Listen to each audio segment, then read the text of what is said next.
Solid carbon dioxide यानी कि dry ice के बारे में जो है इस वीडियो में हम बात करने वाले हैं कि ड्राई आइस जो है कैसे नॉर्मल आइस से अलग है और ये हमारे लिए जो है जितना ज़्यादा यूजफुल है कहीं ना कहीं उससे ज़्यादा हार्मफुल है। देखिए ड्राई आइस से रिलेटेड जो है बहुत सारा इंफॉर्मेशन लोगों को पता नहीं रहता, जिसके कारण लोग कहीं ना कहीं ड्राई आइस का शिकार भी बन जाते हैं। तो ड्राई आइस को लेकर के जो है A to Z इंफॉर्मेशन आपको इस वीडियो में हम देने वाले हैं कि ड्राई आइस क्या होता है, कैसे बनता है, इसका क्या यूज करते हैं और कैसे हमारे लिए जो है ये काफी ज्यादा घातक भी बन जाता है।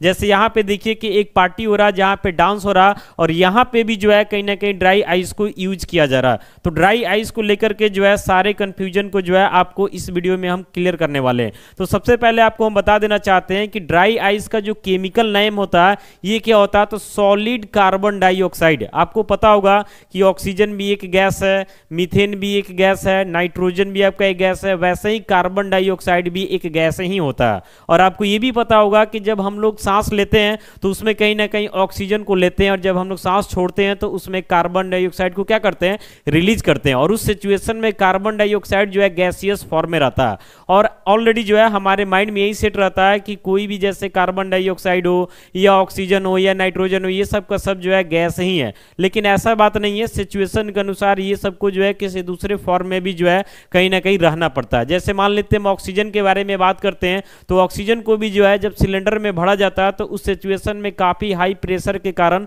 और लो टेम्परेचर के कारण जो है ऑक्सीजन को भी जो है लिक्विड फॉर्म में रखा जाता है। यानी आपको पता होगा लिक्विड ऑक्सीजन के बारे में जो कहीं ना कहीं पेशेंट को जो है यूज किया जाता है हॉस्पिटल के दौर में। तो फिलहाल अभी हम बात करने वाले कार्बन डाइऑक्साइड का। और कार्बन डाइऑक्साइड के बारे में आपको पता होना चाहिए कि इसका फॉर्मूला जो है ये क्या होता है, तो CO2 होता है, यानी कि इसमें कार्बन रहता है और ऑक्सीजन आता है। यहां पे जो है बोला जा रहा है ड्राई आइस।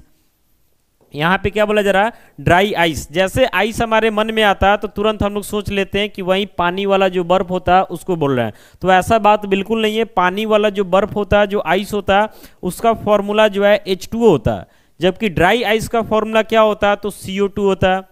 ड्राई आइस का फॉर्मूला क्या होता है, तो CO2 होता है। यानी दोनों जो है बिल्कुल डिफरेंट है, दोनों सेम नहीं है। आमतौर पे क्या होता है कि जो नॉर्मल आइस होता है, जो नॉर्मल आइस होता है, इसको गर्मी के समय में हम लोग आसानी से हाथ पे भी रखते हैं, खाते भी हैं और बहुत सारा ड्रिंक मटेरियल होता है जिसमें साथ में मिला करके पीते भी हैं, जैसे जूस वगैरह का बात करते हैं। तो बहुत सारे लोग जो है कंफ्यूजन में पड़ जाते हैं और वही ट्रीट जो है कहीं ना कहीं ड्राई आइस के साथ करने लगते हैं, जिसके कारण ये कहीं ना कहीं घातक हो जाता है। कारण है कि देखने में दोनों एक ही जैसा लगता है। जैसे यहाँ पे देखिए, यहाँ पे जो है स्पष्ट रूप से जो है आपको ड्राई आइस दिख रहा है, लेकिन देखिए कि ड्राई आइस पकड़ा हुआ तो साथ में जो है हाथ में ग्लव्स का यूज किया हुआ। वही नॉर्मल आइस पकड़ने के लिए जो है हम लोगों को किसी ग्लव्स का जरूरत नहीं पड़ता।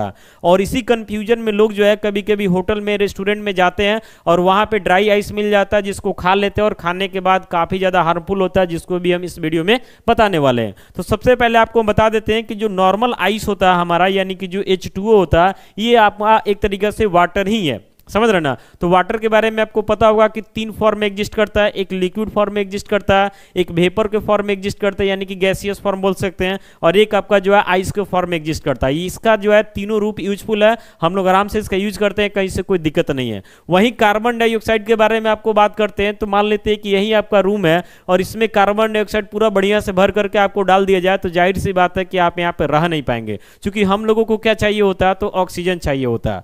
अब ड्राई आइस के बारे में बात करने वाले हैं तो देखिए कार्बन डाइऑक्साइड भी जो है 3 फॉर्म में एग्जिस्ट करता है। इसका पहला फॉर्म क्या होता है, तो गैस के फॉर्म में, दूसरा क्या होता है, तो लिक्विड, और तीसरा क्या होता है, तो सॉलिड। तो गैस के फॉर्म में बात करते हैं तो ये तो आमतौर पे देखने को मिल जाता है, नॉर्मली हम लोग जो छोड़ते हैं वो भी क्या रहता है, तो कार्बन डाइऑक्साइड ही रहता है। तो ऐसे तो बहुतों सारा मिल जाता है। वहीं अगर हम लिक्विड के बारे में बात करते हैं तो बहुत कम ही ऐसा टाइम होता है जिसमें कार्बन डाइऑक्साइड जो है लिक्विड फॉर्म में एग्जिस्ट करता है। कारण है कि यहाँ पे काफी ज्यादा हाई मतलब कि प्रेशर होना चाहिए और कुछ एक फिक्स टेम्परेचर होना चाहिए, उस सिचुएशन में ही जो है कार्बन डाइऑक्साइड लिक्विड फॉर्म में रहता है। तो ये काफी कम समय के लिए पाया जाता है। इसी कारण से अगर आप गूगल पे भी सर्च करेंगे कि स्टेट ऑफ कार्बन डाइऑक्साइड, तो मैक्सिमम जो है वहां पे आपको दिखाएगा कि गैस और सॉलिड, लिक्विड को दिखाएगा ही नहीं, क्योंकि लिक्विड जो है बहुत थोड़ा बहुत समय के लिए रहता है, तो इसलिए लिक्विड को हम लोग नेगलेक्ट करके चलते हैं। बाकी इसके अलावा जो है कार्बन डाइऑक्साइड जो है सॉलिड फॉर्म में रहता है, जिसको हम लोग क्या बोलते हैं, तो सॉलिड कार्बन डाइऑक्साइड। फॉर्मूला क्या होता है, तो CO2। और इसी सॉलिड कार्बन डाइऑक्साइड को जो है नॉर्मली यानी कि कॉमन नेम के तौर पे हम लोग ड्राई आइस के नाम से जानते हैं। तो इतना तो समझ गए कि H2O से जो है ये बिल्कुल अलग है। अब बात करते हैं टेम्परेचर के बारे में। तो आइस का आपको पता होगा कि आइस का जो फ्रीजिंग पॉइंट का हम लोग बात करते हैं तो ये कितना होता है, तो 0 डिग्री सेल्सियस रहता है आइस का, समझ रहे ना। वहीं अगर इसका हम बात करते हैं सॉलिड कार्बन डाइऑक्साइड यानी कि ड्राई आइस का बात करते हैं तो इसका टेम्परेचर जो है -78.5 डिग्री सेल्सियस रहता है, यानी इसके आसपास में रहता है। अब जरा सोच करके देखिए कि इस टेम्परेचर और इस टेम्परेचर में कितना डिफरेंस है। नॉर्मल जो हमारा आइस रहता है उसका मेल्टिंग पॉइंट भी हम बोल सकते हैं कि 0 डिग्री सेल्सियस होता है, समझ रहे ना, जबकि इसका कितना है, तो -78.5 डिग्री सेल्सियस। अब ये जो 0 डिग्री सेल्सियस है इसको भी जब हम टच करते हैं, कुछ समय तक टच करके रखते हैं तो हाथ को लगता है कि एकदम फ्रीज कर दिया, पूरा ठंडा कर दिया। और जरा सोच करके देखिए कि जिसका टेम्परेचर -78.5 डिग्री सेल्सियस है ये कितना ज्यादा ठंड होगा। यानी समझिए कि इसमें ड्राई आइस में अगर आप हाथ को डाल दीजिएगा ना तो आपका हाथ इतना ज्यादा जो है फ्रीज हो जाएगा कि लगेगा कि एकदम हाथ नहीं लोहा है। मान लेते हैं यहाँ पे एक केला को लेकर के अगर हम इसमें डाल देते हैं ना, उस केला को निकालिएगा तो हथौड़ी से फोड़िएगा तो नहीं फूटेगा, इतना ज्यादा वो कहीं ना कहीं फ्रीज हो जाता है। तो टेम्परेचर में देख रहे हैं कि काफी ज्यादा डिफरेंस देखने को मिल रहा है, यानी माइनर डिफरेंस नहीं है, काफी मेजर डिफरेंस है। तो ये जो है इतना ज्यादा ठंडा होता है, इतना ज्यादा ठंडा होता है कि इसका जो है कहीं ना कहीं डीप फ्रीजर में यूज किया जाता है। जैसे कहने का मतलब हुआ कि मान लेते हैं कि कोई मटेरियल है फूड से रिलेटेड, हम चाहते हैं कि वो खराब नहीं हो, डीप फ्रीज किया जाए, तो उसमें भी जो है सॉलिड कार्बन डाइऑक्साइड यानी कि ड्राई आइस का यूज किया जाता है।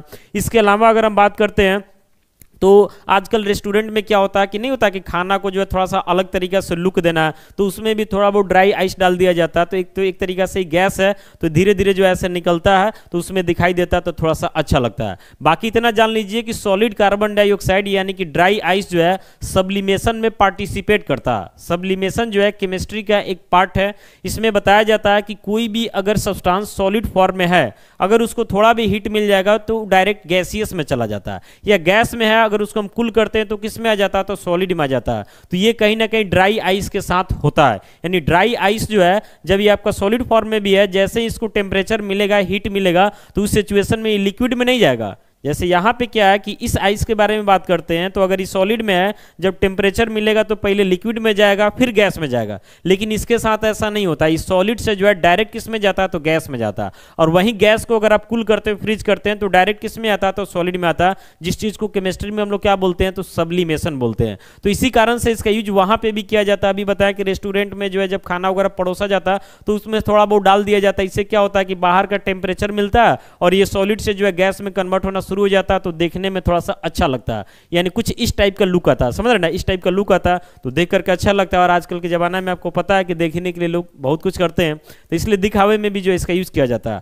बाकी अगर इसके बारे में बात करते हैं तो इसका टेम्परेचर काफी ज्यादा कम है, इसलिए अगर हम इसको डायरेक्ट टच करते हैं तो ये हमारे लिए जो है काफी ज्यादा हार्मफुल साबित हो सकता है। बहुत सारे लोग क्या करते हैं कि रेस्टोरेंट में जो है कहीं ना कहीं माउथ फ्रेशनर की जगह पे जो है इसी को गलती से खा लेते हैं। तो खाने के कारण क्या होता है कि ये तो आपको पता है कि काफी ज्यादा कम टेम्परेचर है, जैसे ही मुंह में जाएगा तो जाहिर सी बात है कि जहां पड़ेगा वहां पे सीधे फ्रीज कर देगा, और उसके बाद इसको थोड़ा टेम्परेचर मिलेगा तुरंत गैस में कन्वर्ट हो जाएगा, जिसके कारण आपको मेजर मतलब प्रॉब्लम हो सकता है, समझ रहे ना। तो कभी भी जो है खाने में इसका यूज नहीं करना। और मैक्सिमम टाइम लोग कंफ्यूज होते हैं इस आइस और इस आइस में, और उसके जगह जो है इसको खा लेते हैं, जो कहीं ना कहीं जो है हमारे लिए हार्मफुल साबित होता है।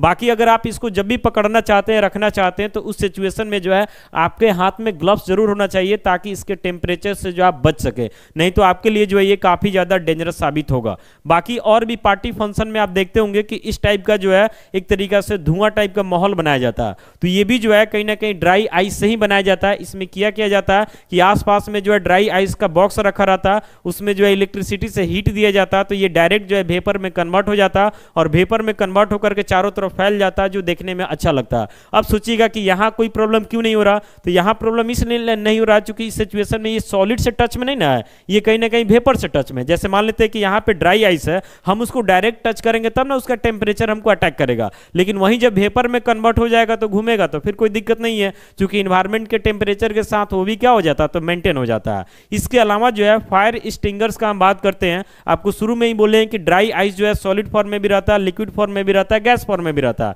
लेकिन लिक्विड फॉर्म में जो है काफी कम समय के लिए रहता है। तो जो आपका फायर स्टिंगर्स होता है, आपको पता होगा कि जब भी आप पेट्रोल पंप पे जाएंगे, स्कूल में जाएंगे, कॉलेज में जाएंगे, बहुत सारे पब्लिक प्लेस में जाएंगे तो वहां पे जो आपको फायर एक्सटिंग्विशर्स देखने को मिल जाता है। इसका यूज कहाँ किया जाता है? जब कहीं पे अचानक से आग लग जाता है तो उस सिचुएशन में फायर एक्सटिंग्विशर से जो धुआं छोड़ा जाता है एक्चुअली में जो है उसमें कार्बन डाइऑक्साइड रहता है, और कार्बन डाइऑक्साइड के कारण वहां का एयर हट जाता है, यानी कि मेनली रूप से ऑक्सीजन हट जाता है, जिसके कारण आग कहीं ना कहीं बंद हो जाता है। तो इसके अंदर जो कार्बन डाइऑक्साइड रहता है ना, वो आपका कहीं ना कहीं लिक्विड फॉर्म में रहता है। काफी हाई टेम्परेचर के कारण जो है उसको लिक्विड फॉर्म में रखा जाता है, और एक फिक्स टेम्परेचर होता है। जैसे उस टेम्परेचर से बदलेगा तो या तो ये गैस हो जाएगा, नहीं तो ये क्या हो जाएगा, तो सॉलिड हो जाएगा। तो सॉलिड कार्बन डाइऑक्साइड यानी कि ड्राई आइस काफी कम समय के लिए ही जो है लिक्विड स्टेट में पाया जाता है। बाकी अब उम्मीद करते हैं कि आपको ड्राई आइस के बारे में जो है सब कुछ समझ में आ गया होगा। अंत में बताइएगा कि वीडियो आपको कैसा लगा। मिलते हैं अगले वीडियो के साथ। Thank you.